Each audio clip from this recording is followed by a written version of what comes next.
Usa ka talagsaong kasanatian ang makauban pagsao sa paniudto kauban si Pope Francis ang di makalimtan sa sugbuan ng church volunteer nga misalmot sa World Youth Day 2023 ngadto sa Lisbon, Portugal. Siya si Audrey Crisel Abatol, taga Dakbayan sa Mandawi. Karong buntaga atong ilailahon siya ug kumustahon ta ang iyang kasanatian.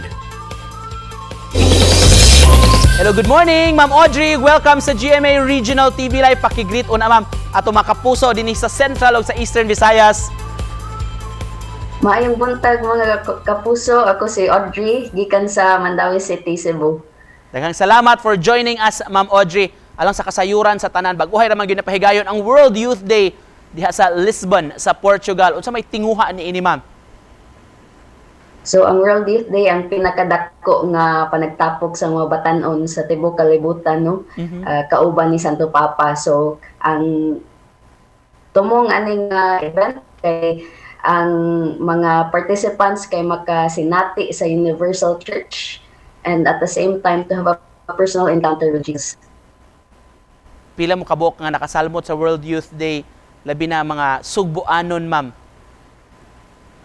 So ang count sa final mass was actually 1.5 million young people were there. And for Cebu, I would say nga adunay mga kapin sa 75 ka mga representante gikan sa Cebu.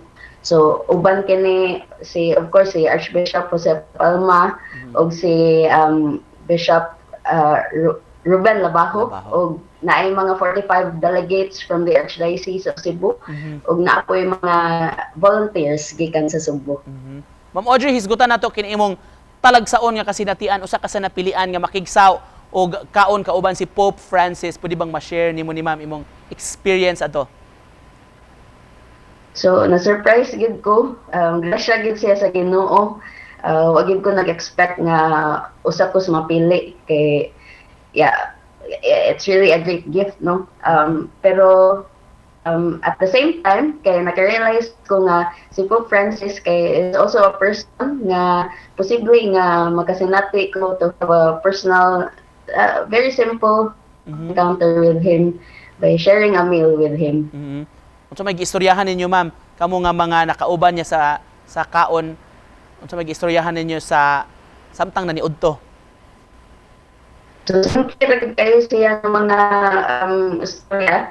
Of course, na yung mga social issues nga pangutana na mo. But at the same time, kay it was also a mix of jokes, humor, sad. Also, si Pope Francis kay fan man gini siya og football. So, nakahisgot sa niya na gamay. Sa ako nga part, kay nangutana ko niya kabahin sa unsaon to be a better friend. Wow. Ma'am Audrey, gawas nga of course sa kauban nimo diha si Pope Francis sa Portugal. Unsa pa may highlight sa imong pagtambong ug imong pagka long-term volunteer sa World Youth Day?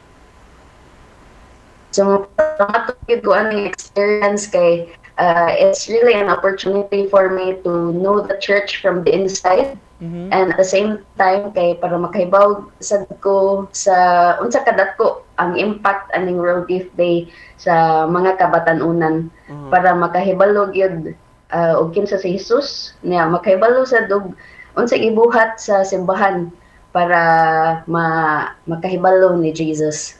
Ikapila na nimo nining World Youth Day experience, Ma'am Audrey? So, although this is my first time to be a long-term volunteer, ikaupat na nako siya nga World Youth Day experience. So, I was a short-term volunteer in Rio pag 2013, niya pilgrim ko sa Krakow pag 2016 ug sa Panama pag 2019. Wow. So may pangalian nimo, Ma'am, og sa pamilya og sa sugbo nga gibit-bit nimo diha sa Lisbon? So ang ako yung pinakadako nga pangaliya ani nga experience kay para ang mga kabatan-unan kay makahinumdom og makahibalo og unsa gid ning tinuod nga kalipay, no? Ang kalibutan kay nag-offer man gid og daghan nga mga suggestions on how to be. But ultimate ra gyud nga makatubag ani nga pagkauhaw sa kalipay kay si Jesus na siya ra sad gyud makasabot og unsay gipangita nato nga kuwang sa tong kasing-kasing. Aha. Ma'am, na kuryoso lang gigimay kanang when are you coming back to the Philippines? Unsa may background nimo ma'am diri sa Pilipinas, Ma'am Audrey? What do you do? Mo naga-appeal kuno pod ka og uban-uban pod lain-lain pod nga mga civic causes?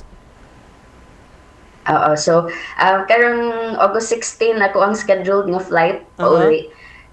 But it's been a decade nga very active ko on youth development. So, mo gini ako ang passion. And then, I just before this experience, kaya I was part of a Jesuit school helping young people to, I was a campus minister and a career advisor. Pero before that, nag full-time Catholic missionary pod ko, sharing to young people St. John Paul II's theology of the body. Very nice. Ma'am, thank you so much for joining us this morning. Salamat sab sa imong gipaambit nga istorya o hinaut nga kuhanig inspirasyon ang imong istorya labi na sa atong mga kabatan-onan. Thank you for joining us this morning, Ma'am Audrey, og have a safe trip back home diri sa Sugbo. Thank you very much.